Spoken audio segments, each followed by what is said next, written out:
All right, this is a Trailmaster 50cc scooter. It's just got a GY6 Chinese engine in it, and it had a really weird running problem, so it just wouldn't idle well. I pulled the carb, cleaned it, made sure everything was good in there, drilled the fuel screw cap so I could adjust it, and that's when I noticed when I took the fuel screw all the way seated, which would normally make something die, it would just sit there and run. So I knew it was rich. I started to suspect the electric choke.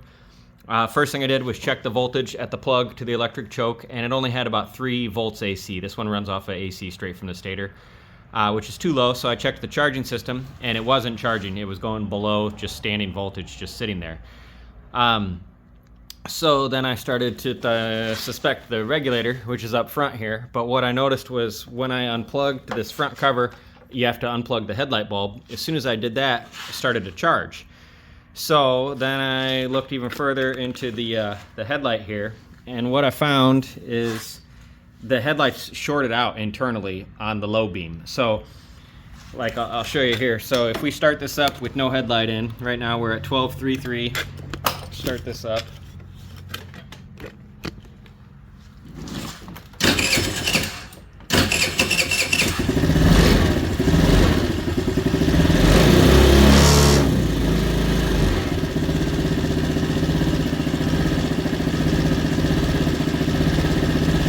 So we're charging at idle like we should be. That's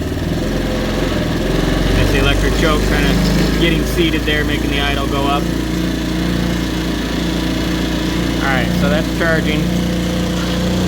Let me show you what happens when you plug this bulb in.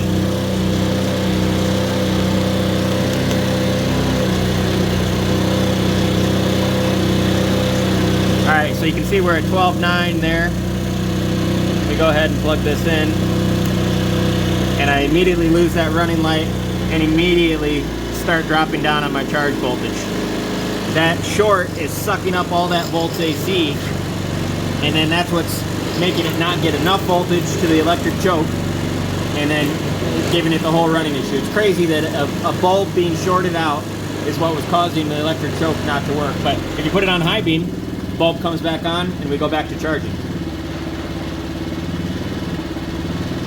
So you can see now we're charging, we're on our way up. Go back to low beam where the short is. And I know it's in the bulb because when I take this out, I get my power back there, but you can check. You've got power for your low beam right here, and you got power for your high beam right here, but as soon as you put in the bulb, you got no more power on your low beam. So the problem is the bulb causing the electric choke not to work. So pretty weird problem. I hope this helps somebody else. Thanks for watching.